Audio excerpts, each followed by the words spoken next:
Hello.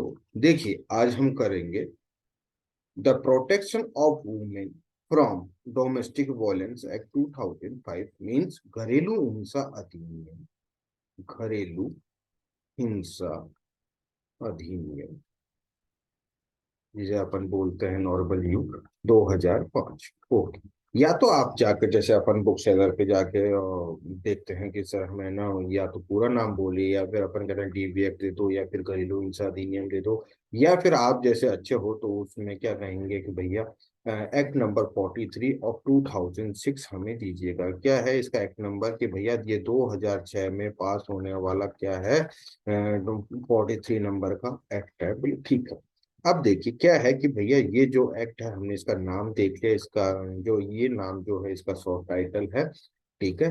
अब act number 43 और 2006 भी हो गया। ठीक है। अब देखते हैं कि भैया इसमें टोटल चैप्टर कितने हैं। ठीक है।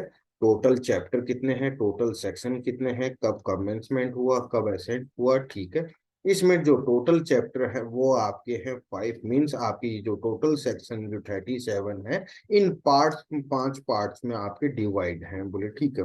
जो असेंट हुआ है वो हुआ 13 सितंबर 2005, 13 सितंबर 2005 को हुआ है। और ये कम इनटू द फोर्स हुआ है 26 अक्टूबर 2006 को। बोले ठीक है। आगे अब हम देखते हैं इन 5 चैप्टर और 37 सेक्शंस को हम लोग देखते हैं। देखिए क्या कह रहा है कि सर कोई भी एक्ट अगर आप लेते हैं तो उन सभी का जो फर्स्ट चैप्टर है तो वो क्या होगा, प्रिलिमिनरी होगा या प्रारंभिक होगा। बोले ठीक है। इधर मैंने सेक्शंस लिख रखे हैं, ये हेडिंग है और ये आपके चैप्टर नंबर है। बोले ठीक है। जो चैप्टर 2 है, क्योंकि हम बात यहाँ पर कर रहे थे आपके जो डोमेस्टिक वोलेंस हुआ है तो भैया आ जाइए डोमेस्टिक वोलेंस से जो कि डेफिनेशन इसी की सबसे बड़ी डेफिनेशन है। फिर क्या है, जब आपके साथ में क्या हुआ है डोमेस्टिक वायलेंस हुआ है तो चैप्टर 3 चैप्टर 4 में उसके बारे में बोला गया है। और चैप्टर 5 में है मिसलेनियस। एक बार हम इसको याद करने की कोशिश करते हैं। क्या कह रहे हैं कि ये आपके चैप्टर नंबर हो गए 1 2 3 4 5। और ये हो गया आपका हेडिंग जो भी आपके टाइटल है चैप्टर नंबर। क्या कह रहे हैं कि सर हमने बात करी थी प्रिलिमिनरी जो हर जगह है आपके साथ में क्या हो रहा है, डोमेस्टिक वोलेंस हो रहा है, कोई भी घरेलू हिंसा हो रही है तो आपको क्या चाहिएगा, किसी आदमी से प्रोटेक्शन चाहिए। और ऐसा है प्रोटेक्शन अगर कोई दे रहा है तो वो उसकी क्या होगी, सर्विस होगी। मैं सपोज अगर किसी को कुछ दे रहा हूं तो वो मेरी तरफ से सर्विस है। और सर्विस भी आप किस चीज की दे रहे हो, प्रोटेक्शन की। तो भैया ये आपके सर्विस प्रोवाइडर हो गए। और सर्विस प्रोवाइडर के बाद में आ गया आपके प्रोटेक्शन ऑफिसर। तो भैया जब कोई भी डोमेस्टिक वोलेंस हो रहा है तो प्रोटेक्शन ऑफिसर और सर्विस प्रोवाइडर्स के क्या पावर रहेंगे, क्या ड्यूटीज रहेंगी, ये हमें बोल रहा है आपके चैप्टर नंबर 3 में। ये आ जाइए चैप्टर नंबर 3 में जो सेक्शन 4 से लेकर 11 तक है। बोले ठीक है। उसके बाद में जब आपने बता दिया कि सर प्रोटेक्शन हमें चाहिए और वो भी किसी से चाहिए, सर्विस प्रोवाइडर से चाहिए, तो भैया वो कैसा प्रोसीजर होगा जिससे हम हमारी ये रिलीफ ऑब्टेन कर सकते हैं प्रोटेक्शन की। तो वो आपको चैप्टर नंबर 4 में बता रहा है। तो आपके उसके सेक्शन कितने हो गए, 12 से लेकर 29 तक के सारे सेक्शन उससे डील कर रहे हैं, procedure for obtaining orders of the relief. और लास्ट में जो कुछ बच जाता है मिसलेनियस की तो वो आ जाएगा आपका इस मिसलेनियस पार्ट में। एक बार आप याद फिर से देखिए, मैं इसको क्लीन करता हूँ। फर्स्ट नंबर पे चैप्टर पे हो गया आपका प्रिलिमिनरी, सेकंड नंबर पे हो गया डोमेस्टिक वायलेंस। जो वायलेंस होता है तो आपको चाहिए प्रोटेक्शन, और प्रोटेक्शन आपको कौन देगा, सर्विस।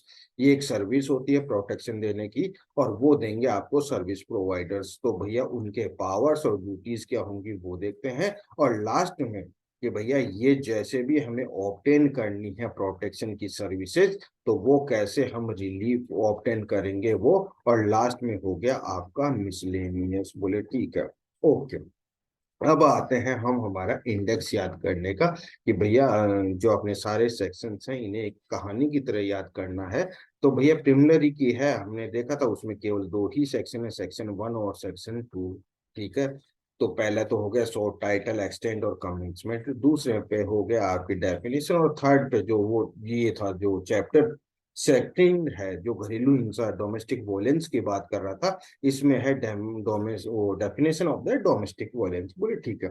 अब अगला जो चैप्टर है वो 4 से लेकर 11 तक का है और चैप्टर नंबर 3 है।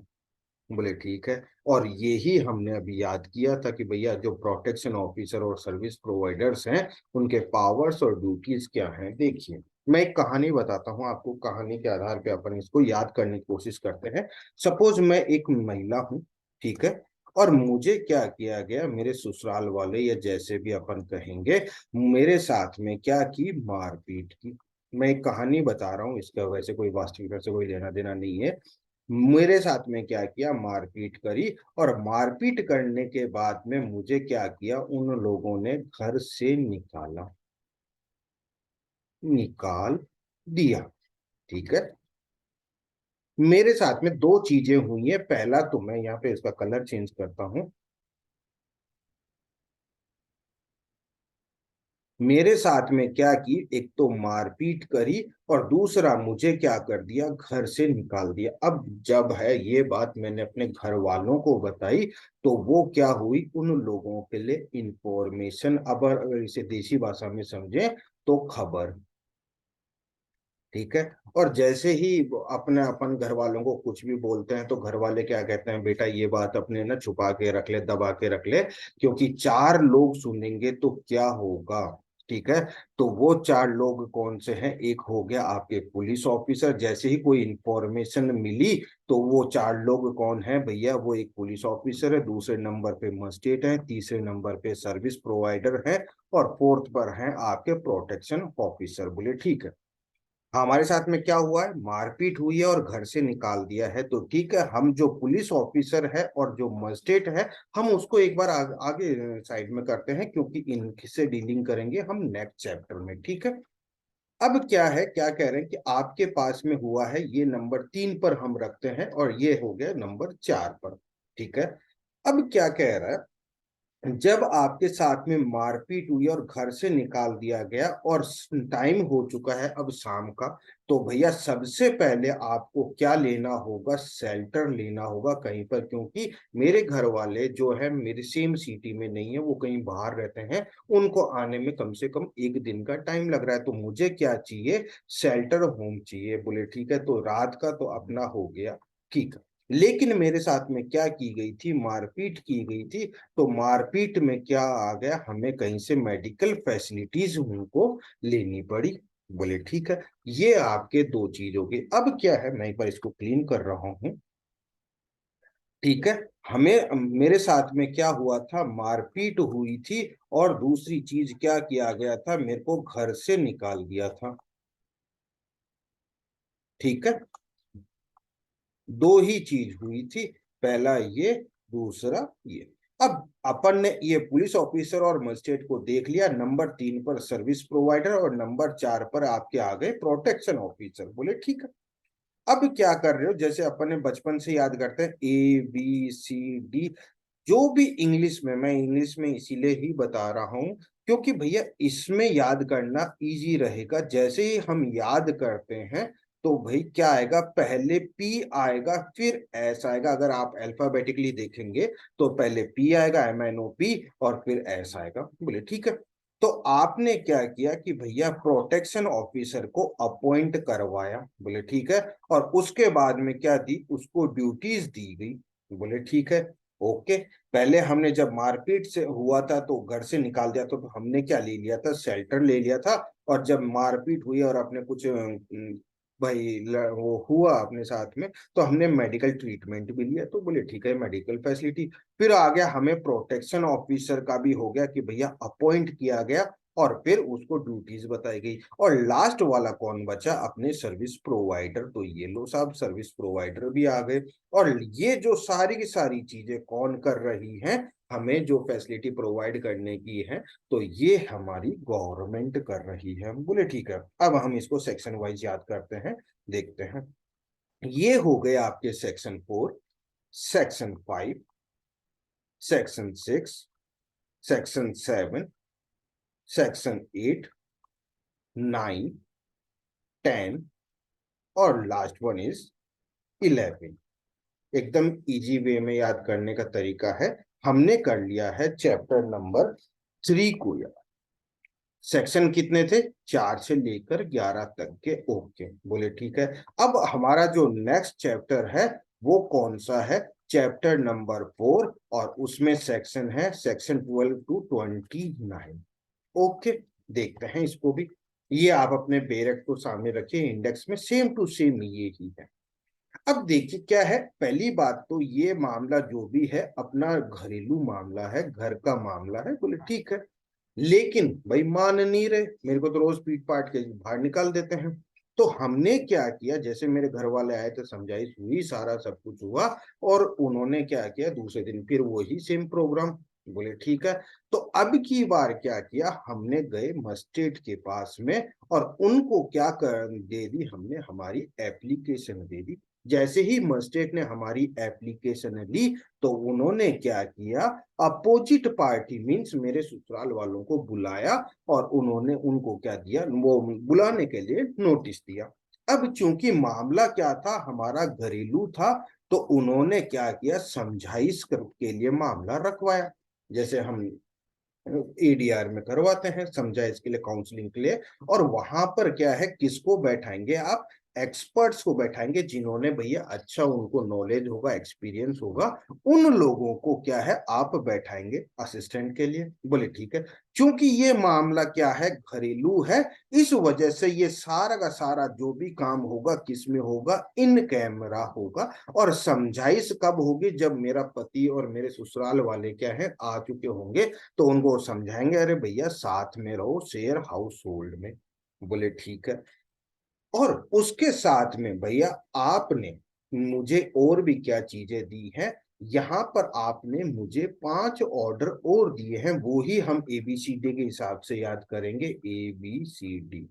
ठीक है ना? मुझे दिया है आपने PRMCC।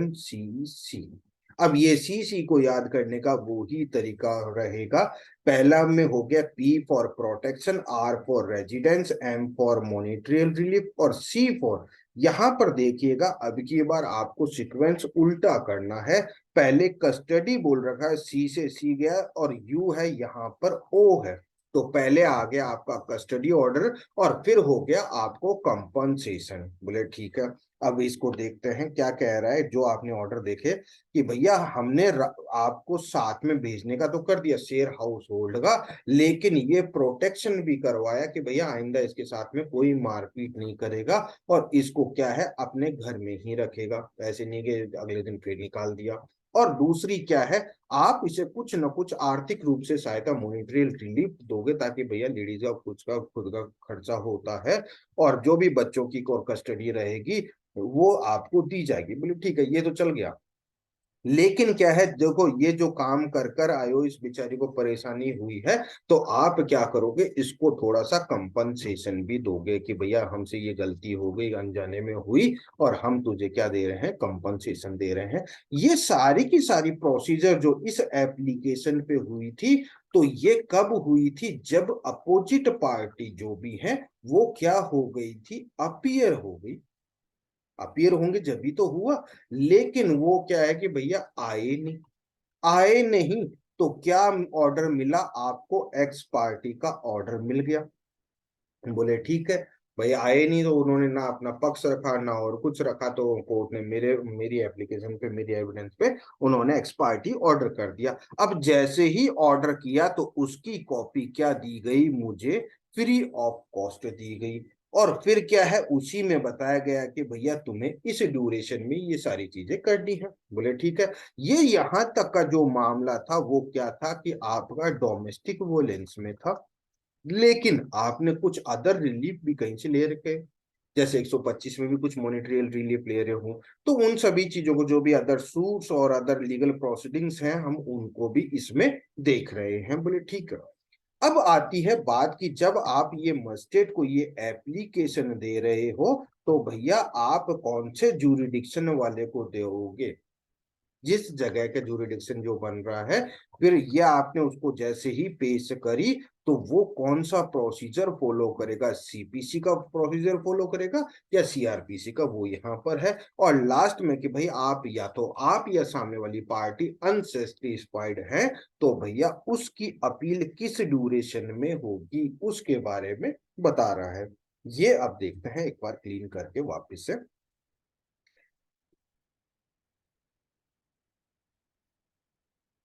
ये हो गया आपका सेक्शन 12, 13, 14, 15, 16, 17, 18, 19, 20, 21 और 22।